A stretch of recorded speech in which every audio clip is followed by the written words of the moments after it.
ATN Bangla সংবাদে সবাইকে স্বাগত জানাচ্ছি নাবিলা রহমান।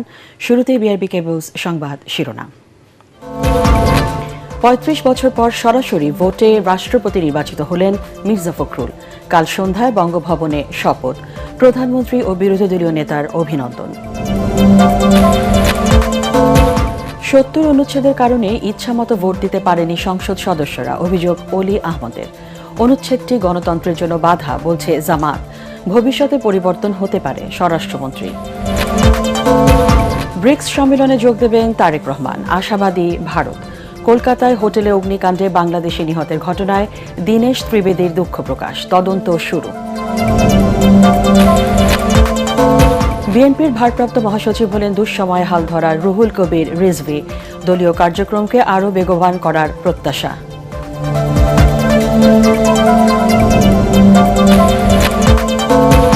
এবং স্বামীকে শেষ বিদায় জানিয়ে কারাগারে ডাক্তার দীপুমণি। বনানী কবরস্থানে শায়িত হলেন তৌফিক নওয়াজ।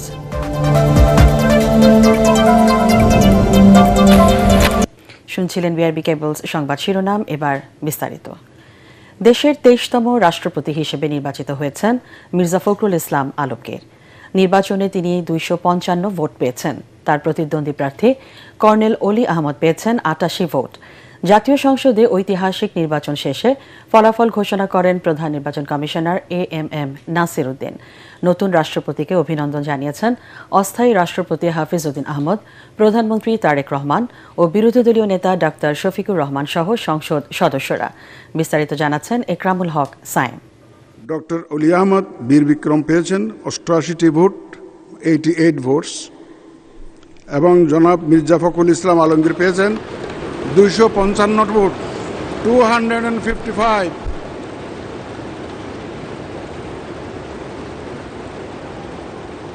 রাষ্ট্রের সর্বোচ্চ পদে কে আসীন হচ্ছেন তা আগে থেকেই জানা থাকলেও অপেক্ষা ছিল আনুষ্ঠানিক এমন ঘোষণার। আমি ঘোষণা করছি যে জনাব মির্জা ফখরুল ইসলাম আলমগীর রাষ্ট্রপতি পদে যথাযথভাবে নির্বাচিত হয়েছেন। রাষ্ট্রপতি পদে বিজয়ী ঘোষণার পর বিএনপির দুঃসময়ের কাণ্ডারি, দীর্ঘদিনের পরীক্ষিত নেতা মির্জা ফখরুল ইসলাম আলমগীরকে তাৎক্ষণিকভাবে ফুল দিয়ে স্বাগত জানান প্রধানমন্ত্রী তারেক রহমান। সরকারি দলের সংসদ সদস্যদের পাশাপাশি করতালি দিয়ে শুভেচ্ছা জানান বিরোধী দলের সদস্যরাও। এ সময় নবনির্বাচিত রাষ্ট্রপতি মির্জা ফখরুল ইসলাম আলমগীরের চোখে মুখে বিজয়ের উল্লাস ছিল যতখানি, তার চেয়ে বেশি ছিল বিনয়ের প্রকাশ। ফলাফল ঘোষণার পরপরই নিজ আসন থেকে উঠে গিয়ে বুকে জড়িয়ে ধরেন বিরোধী দলীয় নেতা ডাক্তার শফিকুর রহমানকে। শুভেচ্ছা জানাতে অধিবেশন কক্ষে তার চারপাশে জড়ো হন সংসদ সদস্যরা।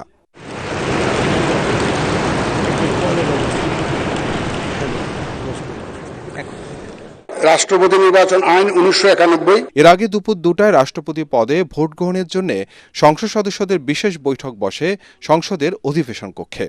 দেশের ইতিহাসে ৩৫ বছর পর ভোট গ্রহণ হয় রাষ্ট্রের সর্বোচ্চ পদে। শুরুতে ভোট গ্রহণ প্রক্রিয়া সম্পর্কে তুলে ধরেন প্রধান নির্বাচন কমিশনার এএমএম নাসির উদ্দিন। একে একে ভারপ্রাপ্ত রাষ্ট্রপতি হাফিজ উদ্দিন আহমদ, ভারপ্রাপ্ত স্পিকার কায়সার কামাল, প্রধানমন্ত্রী তারেক রহমান ও বিরোধী দলীয় নেতা ডাক্তার শফিকুর রহমান সহ সংসদ সদস্যরা ভোট দেন নিজ আসনে বসেই। সাদা কাগজে কালো কালিতে ছাপা ব্যালট পেপারে নিজেদের নাম লিখেন ও স্বাক্ষর দেন সংসদ সদস্যরা। মোট ৩৪৯ জন সংসদ সদস্য নির্বাচনে ভোটার থাকলেও ভোট দিয়েছেন ৩৪৩ জন। বিএনপির ৩, জামাত ও খেলাফত মজলিসের ১ জন করে এবং স্বতন্ত্র সংসদ সদস্য ১ জন ভোট দেননি। বিকেল ৫টায় ভোট গ্রহণ শেষ হলে এর ২৫ মিনিটের মধ্যেই গণনা ও ফলাফল ঘোষণা শেষ করেন প্রধান নির্বাচন কমিশনার এএমএম নাসির উদ্দিন। বৈধ ব্যালট পেপারের সংখ্যা ৩৪৩, মানে 343, অল আর ভ্যালিড। মির্জা ফখরুল ইসলাম আলমগীর পান ২৫৫ ভোট আর তার প্রতিদ্বন্দ্বী প্রার্থী অলি আহমদ পেয়েছেন ৮৮ ভোট। পরে পুরো নির্বাচনী প্রক্রিয়া নিয়ে সন্তোষ জানান সিইসি। সুন্দরভাবে নির্বাচনটা হয়েছে, আপনাদের সবাইকে ধন্যবাদ। নিয়ম রক্ষার হলেও গণতান্ত্রিক প্রক্রিয়ার শেষ ধাপ পর্যন্ত গড়ানোয় ২৩তম রাষ্ট্রপতি নির্বাচন ইতিহাসে দৃষ্টান্ত হয়ে থাকবে। যদিও ৭০ অনুচ্ছেদ বলবৎ থাকায় ক্ষমতাসীন দলের প্রার্থীর জয় নিশ্চিত ছিল আগে থেকেই। এখন দেখার বিষয় বিএনপি মহাসচিব হয়ে মির্জা ফখরুল ইসলাম আলমগীর যেমন গুরুত্বপূর্ণ ও দায়িত্বশীল ভূমিকা পালন করেছিলেন, এবার রাষ্ট্রপতি হয়ে সরকার, বিরোধী দল ও সামগ্রিক রাজনীতিতে কতটা ভারসাম্যপূর্ণ ভূমিকা পালন করতে পারেন। ইকরামুল হক সায়েম, এটিএন বাংলা, ঢাকা। বিএনপির ৩১ দফায় ৭০ অনুচ্ছেদ তুলে দেওয়ার কথা থাকলেও সংবিধানে তা বহাল থাকায় সংসদ সদস্যরা ইচ্ছামতো ভোট দিতে পারেনি বলে জানিয়েছেন ১১ দলীয় ঐক্যের রাষ্ট্রপতি প্রার্থী কর্নেল অলি আহমদ। রাজধানীর মহাখালীতে নিজ বাসভবনে রাষ্ট্রপতি নির্বাচনের প্রতিক্রিয়ায় এ কথা বলেন তিনি। অলি আহমদ বলেন, কে রাষ্ট্রপতি হবেন এ সংক্রান্ত বিভিন্ন জরিপে জনগণ তাদের মতামত দিয়েছেন, যেখানে ৬৮% জনগণ তাকে ভোট দিয়েছে বলেও দাবি করেন তিনি। এ সময় তিনি বলেন, সুশাসন ও জবাবদিহিতা নিশ্চিত করা না হলে দেশের মানুষ শান্তিতে বসবাস করতে পারবে না। মির্জা ফখরুল ইসলাম আলমগীরকে ১১ দলের পক্ষ থেকে শুভেচ্ছা জানিয়ে দেশবাসীকে সাথে নিয়ে সুষ্ঠুভাবে দেশ পরিচালনার আহ্বান জানান কর্নেল অলি। মির্জা ফখরুল ইসলাম সাহেবকে রাষ্ট্রপতি হওয়ার জন্য আন্তরিক ধন্যবাদ জানাচ্ছি। একসাথে অনেকদিন কাজ করেছি। আপনার কাছ থেকে আমরা অনেক কিছু ভালো জিনিস আশা করি। সকল জিনিসের ঊর্ধ্বে উঠে দেশের মঙ্গলের জন্য কাজ করবেন, এটাই প্রত্যাশা। সংবিধানের ৭০ অনুচ্ছেদ স্বাধীন গণতন্ত্রের জন্য বাধা বলে মন্তব্য করেছেন বিরোধী দলীয় উপনেতা ও জামাতে নায়েবে আমির ডাক্তার সৈয়দ আবদুল্লাহ মোহাম্মদ তাহের। রাষ্ট্রপতি নির্বাচন শেষে ব্রিফিংয়ে তিনি বলেন, মির্জা ফখরুল ইসলাম আলমগীর জুলাই সনদ বাস্তবায়নে ভূমিকা রাখবেন। এদিকে সংবিধানের ৭০ অনুচ্ছেদ সংশোধনের কথা জানিয়েছেন স্বরাষ্ট্রমন্ত্রী সালাউদ্দিন আহমদ। বিস্তারিত জানাচ্ছেন ইয়াসিন রানা। ৩৫ বছর পর অনুষ্ঠিত হল রাষ্ট্রপতি নির্বাচন। এই নির্বাচন অনেকটা আনুষ্ঠানিকতা হলেও এতে উৎসাহ উদ্দীপনার কমতি ছিল না। বেশিরভাগ সংসদ সদস্য প্রথমবারের মতো ভোট দিয়েছেন এই নির্বাচনে। এই নির্বাচনে সবচেয়ে বেশি আলোচনায় ছিল সংবিধানের ৭০ অনুচ্ছেদ, যাতে দলীয় সিদ্ধান্তের বাইরে ভোট দিলে সংসদ সদস্য পদ বাতিল হবার বিধান রয়েছে। এ নিয়ে বিরোধী দলীয় চিফ হুইপ নাহিদ ইসলাম বলেন, জুলাই সনদ বাস্তবায়ন না হওয়ায় অতীতের ফ্যাসিবাদী ব্যবস্থায় হল রাষ্ট্রপতি নির্বাচন, যা গণঅভ্যুত্থানের প্রত্যাশা বিরোধী। তারা নির্বাচনের পর থেকেই বলে আসছিল যে অক্ষরে অক্ষরে তারা জুলাই সনদ বাস্তবায়ন করবে।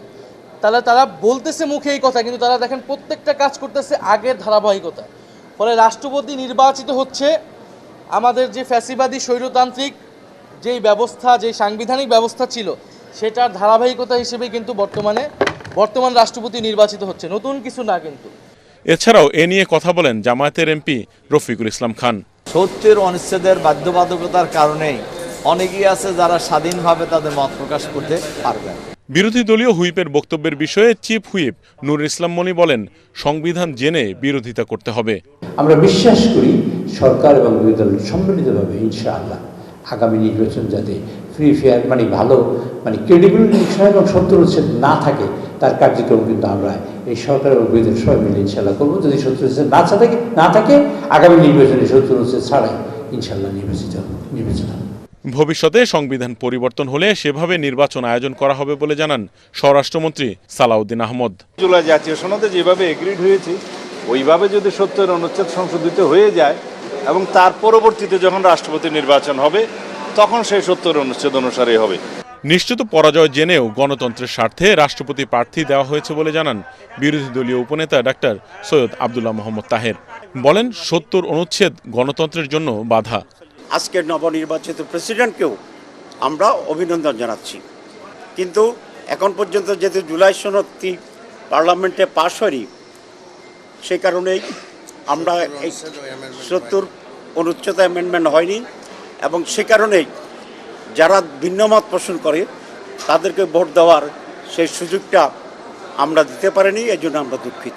রাষ্ট্রপতি জুলাই সনদ বাস্তবায়নে ভূমিকা পালন করবেন বলেও প্রত্যাশা ব্যক্ত করেন তিনি। নির্বাচিত প্রেসিডেন্ট নিরপেক্ষভাবে, দক্ষতার সাথে এবং দেশপ্রেমের পক্ষে উনি তার ভূমিকা পালন করবেন। আমরা আশা করি সরকার জুলাই সনদ বাস্তবায়নের জন্য সেখানে ভূমিকা নেবেন। রাষ্ট্রপতি মির্জা ফখরুল ইসলাম আলমগীর সবার জন্য অভিভাবকের দায়িত্ব পালন করবেন, এমনটাই মনে করেন এই জামাত নেতা। ইয়াসিন রানা, এটিএন বাংলা, ঢাকা। শেষবারের মতো অফিস করে বঙ্গভবন থেকে বিদায় নিয়েছেন অস্থায়ী রাষ্ট্রপতি মেজর অবসরপ্রাপ্ত হাফিজ উদ্দিন আহমদ। রাষ্ট্রীয় আনুষ্ঠানিকতার মধ্য দিয়ে রাষ্ট্রপতির কার্যালয় ত্যাগ করেন তিনি। বিদায়ের আগে প্রেসিডেন্ট গার্ড রেজিমেন্টের একটি চৌকস দল অস্থায়ী রাষ্ট্রপতিকে গার্ড অব অনার জানায়। এ সময় বঙ্গভবনের বিভিন্ন বিভাগের কর্মকর্তারা তাকে ফুল দিয়ে বিদায় শুভেচ্ছা জানান। উপস্থিত সবার সাথে কুশল বিনিময় করেন মেজর হাফিজউদ্দিন আহমদ। বিদায় অনুষ্ঠানে উপস্থিত ছিলেন রাষ্ট্রপতির সামরিক ও বেসামরিক সচিব সহ ঊর্ধ্বতন সরকারি কর্মকর্তারা। বিদায়কালে হাফিজউদ্দিন আহমদ দেশের শান্তি, অগ্রগতি ও সরকারের সাফল্য কামনা করেন। গত ২৪ জুলাই তৎকালীন রাষ্ট্রপতি মোহাম্মদ শাহাবুদ্দিন স্বাস্থ্যগত কারণে পদত্যাগ করলে সংবিধানের ৫৪ অনুচ্ছেদ অনুযায়ী জাতীয় সংসদের স্পিকার হাফিজউদ্দিন আহমদ ভারপ্রাপ্ত রাষ্ট্রপতির দায়িত্ব গ্রহণ করেন।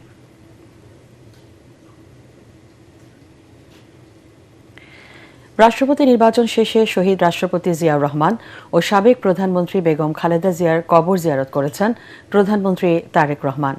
সন্ধ্যায় প্রধানমন্ত্রী কবর জিয়ারত করেন বলে জানিয়েছেন তার অতিরিক্ত প্রেস সচিব আতিকুর রহমান রুমন।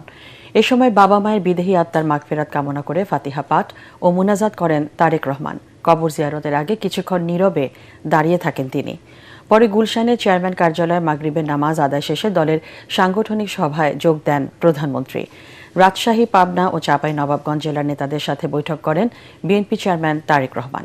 সভায় উপস্থিত ছিলেন নতুন ভারপ্রাপ্ত মহাসচিব রুহুল কবির রিজভী। প্রত্যেক জেলার খোঁজখবর নেওয়ার পাশাপাশি দলের তৃণমূল পর্যায়ে সাংগঠনিক কার্যক্রম আরও জোরদার করতে প্রয়োজনীয় দিক নির্দেশনা দেন তারেক রহমান। প্রধানমন্ত্রী তারেক রহমানের অপেক্ষায় দিল্লি, কথা জানিয়েছেন ভারতীয় হাইকমিশনার দীনেশ ত্রিবেদী। সেজন্য চলছে প্রস্তুতি। কলকাতায় হোটেলে অগ্নিকাণ্ডে বাংলাদেশি নিহতের ঘটনা দুঃখজনক মন্তব্য করে বিষয়টি খতিয়ে দেখার আশ্বাস দেন তিনি। সচিবালয়ে স্বাস্থ্যমন্ত্রীর সাথে সৌজন্য সাক্ষাৎ শেষে এসব কথা বলেন ভারতীয় হাইকমিশনার। স্বাস্থ্যমন্ত্রী বলেন, দুদেশের সম্পর্ক উন্নয়নে কাজ করছে হাইকমিশনার। রিপোর্টে জানাচ্ছেন মাহবুব কবির চপল। ঢাকায় আসার পর থেকেই বাংলাদেশ ভারত সম্পর্ক উন্নয়নে তৎপরতা চালিয়ে যাচ্ছেন হাইকমিশনার দীনেশ ত্রিবেদী। বৈঠক করছেন সরকার প্রধানসহ মন্ত্রীদের সাথে। এরই ধারাবাহিকতায় বৃহস্পতিবার স্বাস্থ্যমন্ত্রীর সাথে সাক্ষাৎ করেন তিনি। হোটেল শিখাইনে মৃত্যুর লেলিহানে শিখা। কলকাতার নিউ মার্কেট এলাকায় হোটেলে অগ্নিকাণ্ডে ৭ বাংলাদেশির মৃত্যুর ঘটনাকে দুঃখজনক বলছেন ভারতের হাইকমিশনার। বিষয়টি খতিয়ে দেখার আশ্বাসও দেন তিনি। এটা খুব দুঃখের কথা, আর ওখানে যা যা করা আছে আমরা নিশ্চয়ই করব, কিন্তু খুবই দুঃখের কথা।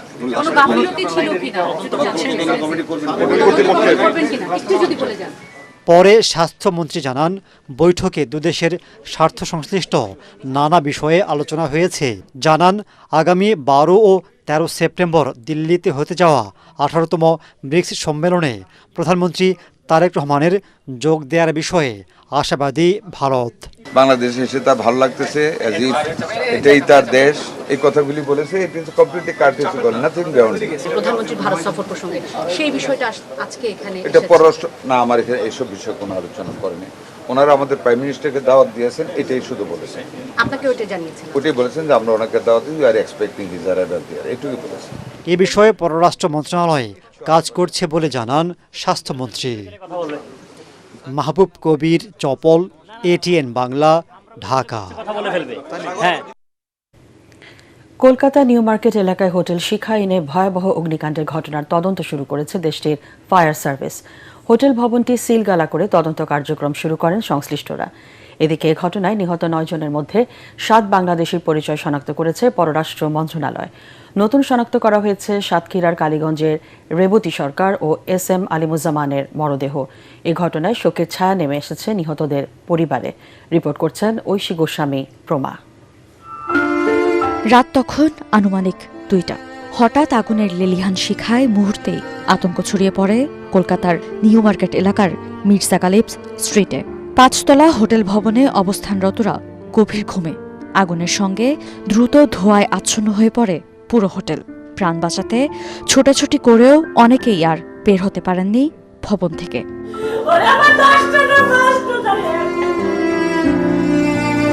ভয়াবহ সেই অগ্নিকাণ্ডে প্রাণ হারিয়েছেন অন্তত ৯ জন। তাদের মধ্যে ৭ জনই বাংলাদেশি। একটি রাত আর আগুন, মুহূর্তেই নিভে যায় ৯টি প্রাণ। নতুন করে শনাক্ত হওয়া দুই বাংলাদেশি সাতক্ষীরার কালীগঞ্জ উপজেলার তারালী ইউনিয়নের এসএম আলিমুজ্জামান সাজু ও একই উপজেলার তেঁতুলিয়া গ্রামের ভবেশ সরকারের স্ত্রী রেবতী সরকার। গ্রামে আমাদের সাজু দাদা মারা গেছে, আমরা গ্রামবাসী সবাই মর্মাহত। হোটেলে জানতে পারি হঠাৎ আগুন ধরছে, আগুন ধরার পরে জানতে পারি যে ও হলো ওখানে মারা গেছে এবং আমার এক আত্মীয়র মাধ্যমে ওটা নিশ্চিত করি। রাত 8টা সাড়ে 8টার দিকে আমরা সংবাদ পাইছি, এতে আমরা খুব দুঃখ আছি, খুব আছি, আমরা শোকেও আছি। এর আগে শনাক্ত করা হয়েছে কুষ্টিয়ার সাংবাদিক দেবাশিস দত্তের পরিবারের 4 সদস্য এবং ঢাকার আমিনবাজারের আহমেদ বাবুর মরদেহ। এদিকে মর্মান্তিক এ ঘটনার তদন্ত শুরু করেছে কলকাতা ফায়ার সার্ভিস।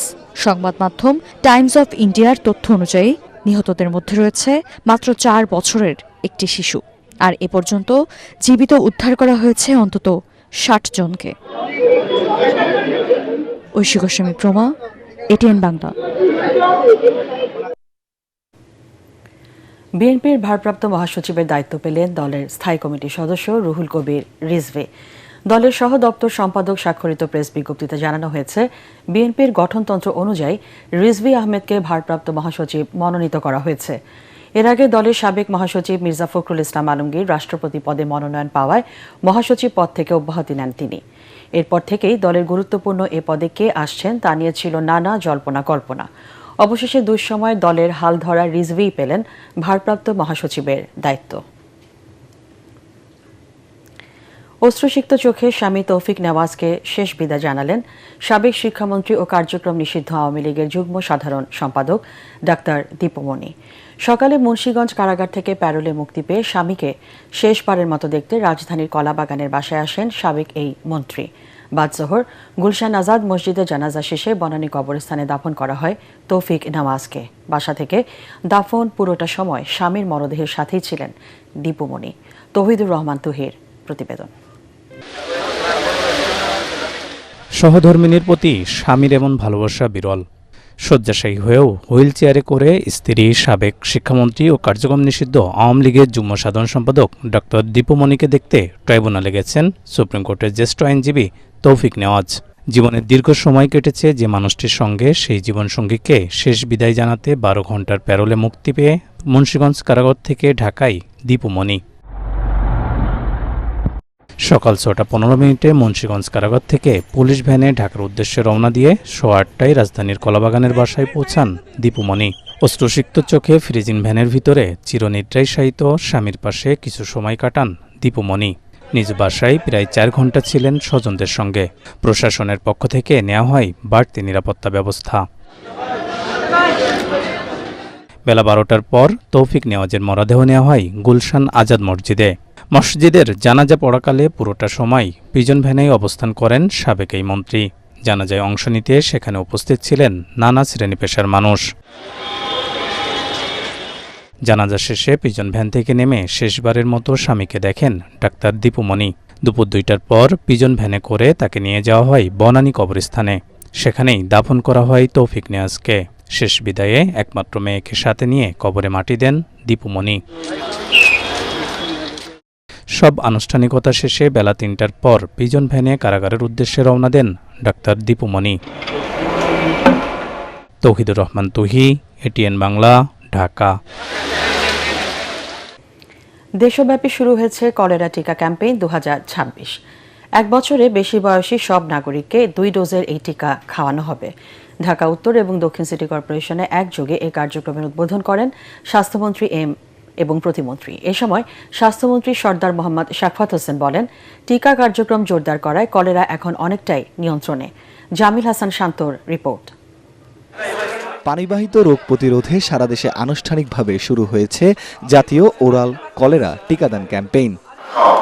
রাজধানীর গুলিস্থানে নগর ভবন অডিটোরিয়ামে দক্ষিণ সিটি কর্পোরেশনের প্রশাসক আব্দুস সালামের সঙ্গে এই ক্যাম্পেইনের উদ্বোধন করেন স্বাস্থ্যমন্ত্রী সর্দার মোহাম্মদ শাখাউত হোসেন। ওরাল কলেরা টিকাদান ক্যাম্পেইন 2026 আজকে থেকে শুরু হবে বলে এই ক্যাম্পেইনের শুভ উদ্বোধন ঘোষণা করলাম। এ সময় স্বাস্থ্যমন্ত্রী বলেন, পানিবাহিত রোগের ঝুঁকি কমাতে ওয়ার্ড পর্যায়ে সমন্বিতভাবে সেবা দেওয়া হচ্ছে। কলেরা আমাদের দেশে একটা বিরাট, আমাদের হাইজেনিক সিস্টেমের অভাব, অ্যাওয়ারনেসের অভাব, ফুড কোয়ালিটির অভাব। তবে ইনশাল্লাহ এই সবগুলির বিরুদ্ধে আমরা জনগণকে অ্যাওয়ারনেস সৃষ্টি করতে হবে। টিকাদানের পাশাপাশি নিরাপদ পানি সরবরাহ, উন্নত স্যানিটেশন ব্যবস্থা, যথাযথ স্বাস্থ্যবিধি অনুসরণ ও কার্যকর রোগ নজরদারি ব্যবস্থার সমন্বয়ের মাধ্যমেই কলেরা নিয়ন্ত্রণে দীর্ঘমেয়াদী সাফল্য অর্জন সম্ভব। এদিকে তেজগাঁয় উত্তর সিটি কর্পোরেশনের প্রশাসক শফিকুল ইসলাম খান মিল্টনকে সঙ্গে নিয়ে টিকা কর্মসূচির উদ্বোধন করেন স্বাস্থ্য প্রতিমন্ত্রী ডাক্তার এম এ মোহিত। আমরা চাচ্ছি যে সারা দেশে অসংখ্য মানুষ প্রতি বছর কলেরাজনিত ডায়রিয়াতে আক্রান্ত হয়, এই ভ্যাকসিনের মাধ্যমে সেটাকে প্রতিরোধ করা যাবে। ক্যাম্পেইনে গর্ভবতী নারী ছাড়া 1 বছর বয়সী শিশু থেকে শুরু করে সবাই বিনামূল্যে এই টিকা পাবেন। 22 আগস্ট থেকে 21 সেপ্টেম্বর প্রথম ডোজ এবং 26 সেপ্টেম্বর থেকে 25 অক্টোবর দেওয়া হবে দ্বিতীয় ডোজ। ঢাকায় মোট 308টি নির্দিষ্ট কেন্দ্রে এবং সারা দেশে জেলা এবং উপজেলায় নিয়মিত ইপিআই কেন্দ্র, কমিউনিটি ক্লিনিক, বিভিন্ন শিক্ষা প্রতিষ্ঠান এবং ভ্রাম্যমাণ টিকাদান টিমের মাধ্যমে কলেরা টিকা খাওয়ানো হবে বলে জানিয়েছেন স্বাস্থ্য বিভাগ। জামিল হাসান শান্ত, এটিএন বাংলা, ঢাকা। তরুণদের দক্ষতা উন্নয়নের স্পৃহা শুধু ব্যক্তিগত কর্মসংস্থান বা চাকরি পাওয়ার মধ্যে সীমাবদ্ধ থাকলে চলবে না বলে মন্তব্য করেছেন তথ্যমন্ত্রী জহিরুদ্দিন স্বপন। তরুণদের দক্ষতা, জ্ঞান ও মেধাকে জাতীয় স্বার্থ ও অর্থনৈতিক সম্ভাবনার সঙ্গে যুক্ত করার কথা বলেন তিনি। বাংলাদেশ চীন মৈত্রী সম্মেলন কেন্দ্রে ফ্রম স্কিল টু অপরচুনিটি শীর্ষক জব ফেয়ারে প্রধান অতিথির বক্তব্যে এসব কথা বলেন তথ্যমন্ত্রী। Eco social development organisation ESDO এর উদ্যোগে এবং বেসরকারি সহযোগিতা সংস্থা চৌগুসন ফর চিলড্রেন ও এডুকোর সহায়তায় মেলার আয়োজন করা হয়। নারীদের জন্য চালু হওয়া বিশেষ পিঙ্ক বাস দিনে মাত্র 2 বার চলাচল করায় ক্ষুব্ধ যাত্রীরা। তাদের মতে 2 কোটি বাসিন্দার মেগা সিটি ঢাকাতে প্রায় অর্ধেক জনগোষ্ঠী নারী। 10টি বাস 2 বার চললে চলমান সংকটের 1 আনাও সমাধান হবে না বলে দাবি তাদের। যদিও চাহিদা অনুযায়ী পর্যায়ক্রমে সার্ভিস বাড়ানোর কথা জানিয়েছেন বিআরটিসি চেয়ারম্যান আব্দুল লতিফ মোল্লা। এদিকে পিঙ্ক বাসের নারী চালক ও হেলপাররা তুলে ধরেছেন তাদের নানা সীমাবদ্ধতার কথা। মিজান শাহজাহানের রিপোর্ট। নারীদের নিরাপদ ও স্বাচ্ছন্দ্যময় যাতায়াতে গত 18 আগস্ট ঢাকা, চট্টগ্রাম ও বগুড়ায় 14টি বিশেষ পিঙ্ক বাস সার্ভিস উদ্বোধন করে সরকার, যেখানে চালক, কন্ট্রাক্টর ও হেলপার সবাই নারী। সার্ভিসটি চালুর দ্বিতীয় দিনে 4 ঘন্টা ধরে রাজধানীর বিভিন্ন সড়ক ঘুরেও দেখা মেলেনি পিঙ্ক বাসের। অবশেষে আরামবাগে নটরডেম কলেজের সামনে দেখা মেলে বাসটির। কথা হয় চালক ও হেলপারের সঙ্গে। জানান বাসটি সকাল 8টায় আব্দুল্লাপুর থেকে ছেড়ে এসেছে মতিঝিলে, বিকেল 5টায় আবার যাত্রা করবে আব্দুল্লাপুরের উদ্দেশ্যে। বড় গাড়ি তো আমি এই প্রথম নিয়ে বের হইছি, এজন্য আবার রাস্তা এর লাস্ট স্টপেজ হলো মতিঝিল আর হলো আব্দুল্লাপুর। এর ভিতর আমরা গাড়ি রাস্তায় কোথাও রাখতে পারি না, এখানে কোথাও আমরা অশ্রমে যেতে পারি না। সড়কে মাত্র 2 বার চলছে পিঙ্ক বাস, বাকি সময় থাকছে ডিপোতে। পিঙ্ক বাসের স্বল্পতার কারণে আগের মতোই পাবলিক বাসের অপেক্ষায় দাঁড়িয়ে থাকতে দেখা যায় নারীদের। অফিস সময়সূচি বিবেচনা করে 30 মিনিট পর পর বিশেষ এই সার্ভিস চান তারা। বাসের যে সংখ্যাটা আর কি, সেই সংখ্যাটা আমার কাছে মনে হচ্ছে যে খুবই কম। আরো বেশি সার্ভিস দেওয়া উচিত, আরো বেশি সংখ্যা বাড়ানো উচিত। যেমন আমি মিরপুরে থাকি, আমি পাচ্ছি না বাসটা। 10টা 5টা বাস বা 2টা দিয়ে তো কখনোই ঢাকা কভার করা সম্ভব না। আপনারা আরো বেশি বাস নিয়ে নামেন, ম্যাক্স 50টা এটা নিয়ে নামেন, তাহলে মোটামুটি আমরা মেয়েরা যারা আছে এরা একটা ভালো সুফলও পাবো, ভালো সার্ভিসও পাবো। এই যে হ্যারাসমেন্টগুলো আছে এগুলো থেকে আমরা রক্ষাও পাবো। মোবাইল ফোনে বিআরটিসির চেয়ারম্যান জানান, যাত্রী কম থাকায় আপাতত 2 বার রাস্তায় চলছে পিঙ্ক বাস। আপাতত যে পরিকল্পনা গ্রহণ করেছি ওই পরিকল্পনা অনুযায়ী চলবে। যাত্রী চাহিদা বৃদ্ধি পেলে অথবা রুটের সংখ্যা বৃদ্ধি অথবা পরিবর্তন, এটা পরবর্তীতে আমরা করে নিব। যাত্রীরা বলেন, সদ্য প্রশিক্ষণ নেওয়া নারী চালক দিয়ে হালকা যানবাহন চালানো কঠিন। সেখানে তাদের হাতে দেয়া হয়েছে দ্বিতল বাসের স্টিয়ারিং। এই বাস্তবতায় বিষয়টি নিয়ে নতুন করে চিন্তা করার পরামর্শ যাত্রীদের। মিজান শাহজাহান, এটিএন বাংলা, ঢাকা। রাজধানীর বিমানবন্দর এলাকায় ডিএল ফিলিং স্টেশনে ডাকাতির ঘটনার মূল হোতা জলিল সহ 3 জনকে গ্রেপ্তার করেছে র্যাব। সংস্থাটির মিডিয়া সেন্টারে সংবাদ সম্মেলনে এ তথ্য জানান র্যাবের লিগ্যাল অ্যান্ড মিডিয়া উইং এর পরিচালক। জানান, গ্রেপ্তারকৃতদের কাছ থেকে ডাকাতির আরও 48 লাখ টাকা উদ্ধার করা হয়েছে। GM তসলিমের রিপোর্ট।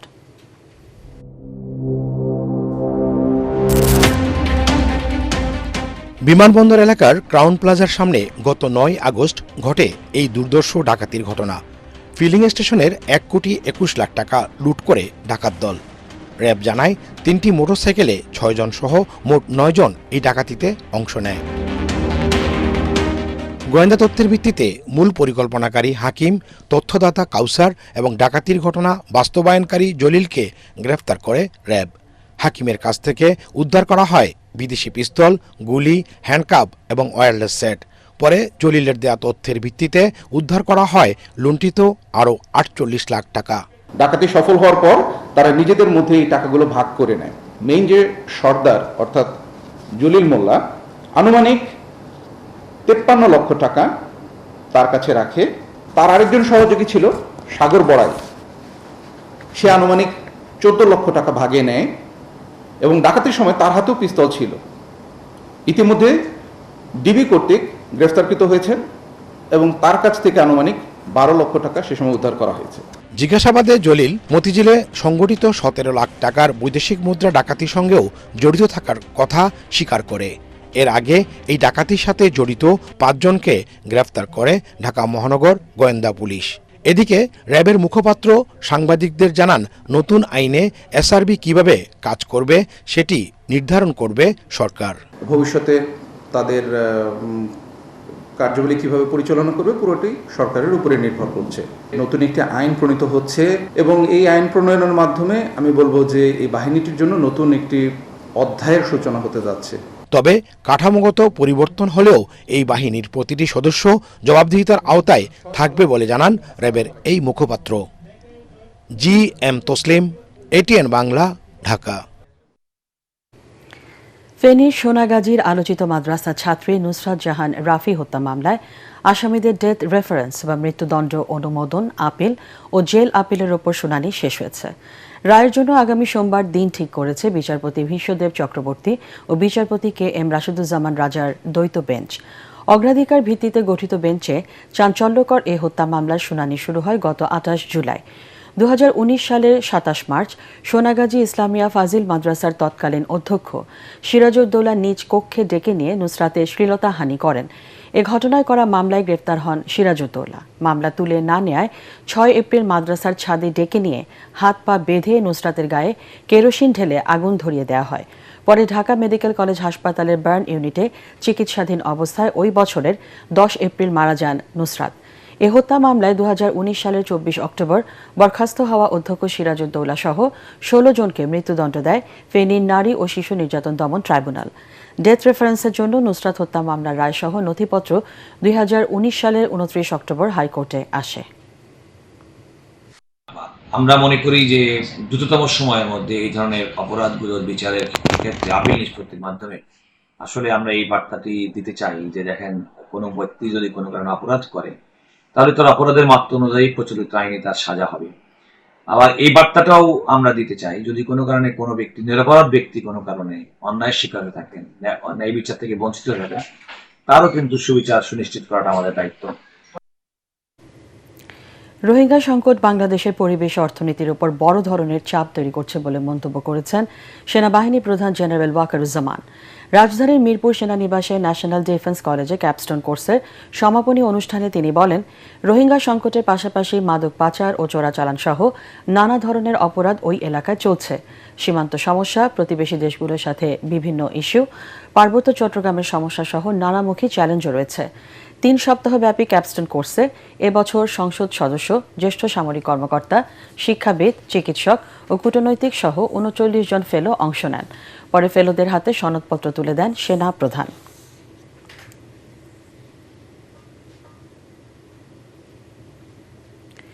দেশে তৈরি পোশাক শিল্প কারখানার ছাদ থেকে প্রায় ১,৭৬৮ মেগাওয়াট সৌরবিদ্যুৎ উৎপাদন সম্ভব বলে জানিয়েছে centre for policy dialogue CPD।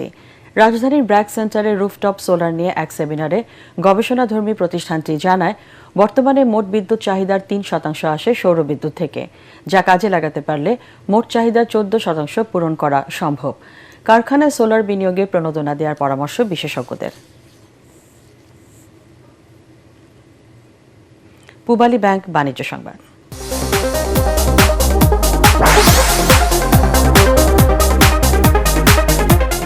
দেশজুড়ে বাংলা কিউআর এর ব্যবহার বাড়াতে নতুন ক্যাম্পেইন শুরু করেছে ইসলামী ব্যাংক বাংলাদেশ পিএলসি। ব্যাংকের চেয়ারম্যান জহির হোসেন ক্যাম্পেইনের উদ্বোধন করেন। 23 আগস্ট থেকে 30 সেপ্টেম্বর পর্যন্ত চলবে এই কার্যক্রম। ইসলামী ব্যাংকের বাংলা কিউআর ব্যবহার করে পণ্য বা সেবার মূল্য পরিশোধকারী 50 জন গ্রাহক এবং 50 জন মার্চেন্ট স্মার্টফোন জেতার সুযোগ পাবেন। ব্যাংকের শাখা, উপশাখা ও এজেন্ট ব্যাংকিং নেটওয়ার্কের মাধ্যমে আরও বেশি গ্রাহক ও ব্যবসায়ীকে বাংলা কিউআর এর আওতায় আনার উদ্যোগ নিয়েছে ইসলামী ব্যাংক বাংলাদেশ পিএলসি। অনুষ্ঠানে ব্যাংকের ভারপ্রাপ্ত ব্যবস্থাপনা পরিচালক আলতাফ হোসেন সহ ঊর্ধ্বতন কর্মকর্তারা উপস্থিত ছিলেন। এবার আন্তর্জাতিক সংবাদ।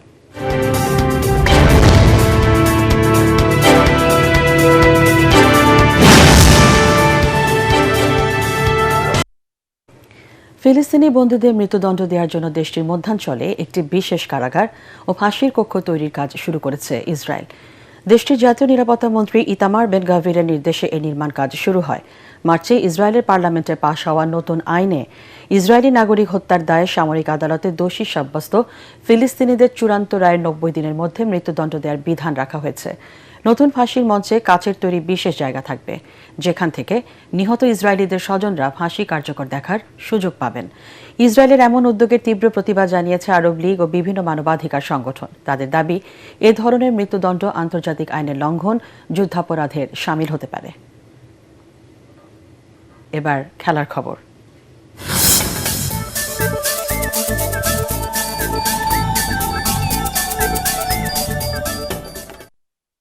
ম্যাকাই টেস্টের আগে বাংলাদেশ শিবিরে অস্বস্তি। ঘাড়ের আড়ষ্টতায় ব্যাটিং অনুশীলন করেননি তানজিদ হাসান তামিম। নেটে ব্যাটিংয়ের সময় আঙ্গুলে আঘাত পেয়েছেন মুশফিকুর রহিম। এছাড়া টাইগাররা রয়েছেন ফুরফুরে মেজাজে। এদিকে ম্যাকাই টেস্টে অজিদের হারালেই অবিশ্বাস্য এক বিশ্ব রেকর্ড গড়বে ফিল সিমন্সের শিষ্যরা। ভাঙবে অস্ট্রেলিয়ার মাটিতে 139 বছরের অক্ষত রেকর্ড। বিস্তারিত জানাচ্ছেন রায়হান রাসেল। অসাধ্য সাধনের সামনে বাংলাদেশ। ডারউইনে অস্ট্রেলিয়াকে হারিয়ে ইতিহাস গড়ার পর এবার টাইগারদের চ্যালেঞ্জ সিরিজ জয়। ম্যাকায়ে ড্র বা জয়ে রচিত হবে অজিদের মাটিতে প্রথম সিরিজ জয়ের ইতিহাস। ম্যাকায়ে জয় পেলে ভাঙবে অজিদের অহংকারের এক রেকর্ড। ঘরের মাঠে 2 বা তার বেশি ম্যাচের টেস্ট সিরিজে 1887 সালের পর আর কখনো হোয়াইট ওয়াশ হয়নি অস্ট্রেলিয়া। দীর্ঘ 139 বছর ধরে এই রেকর্ড অক্ষুণ্ণ রেখেছে অজিরা। এই ইতিহাস বদলে নতুন রেকর্ডের সুযোগ শান্ত মিরাজদের সামনে। 22 আগস্ট শনিবার মাঠে গড়াবে 2 ম্যাচ সিরিজের দ্বিতীয় ও শেষ টেস্ট। এর আগে ম্যাকায়ে চলছে টাইগারদের শেষ মুহূর্তের প্রস্তুতি। ডারউইনে সেঞ্চুরি করা তানজিদ হাসান তামিম এদিন অনুশীলনে নামেননি। ঘাড়ে আড়ষ্টতা থাকায় তাকে বিশ্রাম দেওয়া হয়। তবে দ্বিতীয় টেস্টের আগে তাকে নিয়ে কোনো শঙ্কা নেই বলে জানিয়েছে বাংলাদেশের টিম ম্যানেজমেন্ট। ভয় ধরিয়ে দিয়েছিলেন দলের সবচেয়ে অভিজ্ঞ ব্যাটসম্যান মুশফিকুর রহিম। নেটে ব্যাটিংয়ের সময় আঙুলে আঘাত পেয়েছিলেন, তবে প্রাথমিক চিকিৎসার পর আবার ব্যাট করেছেন ডানহাতি এই ব্যাটসম্যান। এদিকে ম্যাকায়ে পেস সহায়ক উইকেটের কথা মাথায় রেখে পেসারদের নিয়ে আলাদা পরিকল্পনা করছে বাংলাদেশের টিম ম্যানেজমেন্ট। শান্ত মিরাজদের শারীরিক ভাষা বলে দিচ্ছে লক্ষ্য একটাই, জয়।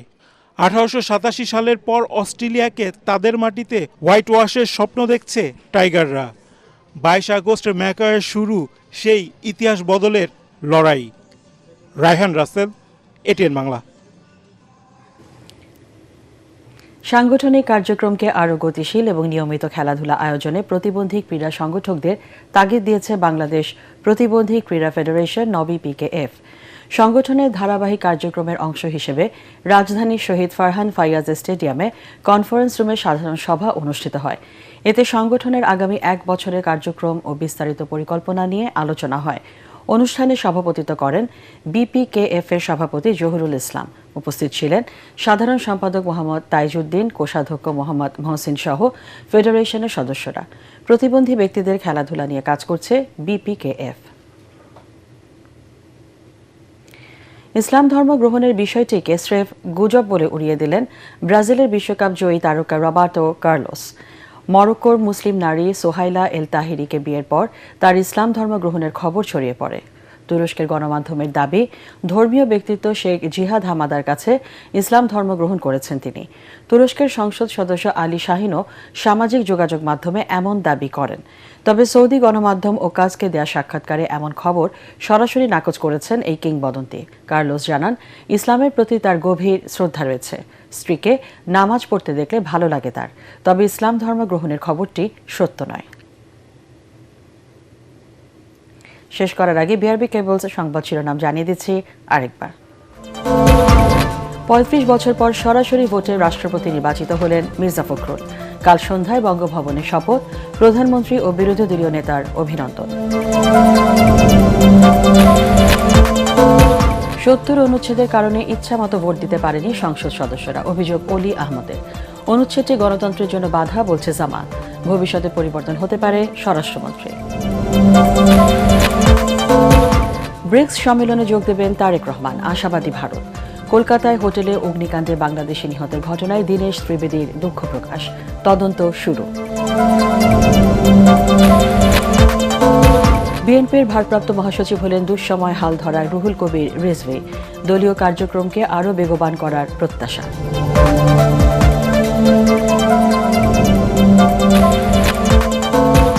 এবং স্বামীকে শেষ বিদায় জানিয়ে কারাগারে ডাক্তার দীপুমণি। বনানী কবরস্থানে শায়িত হলেন তৌফিক নওয়াজ।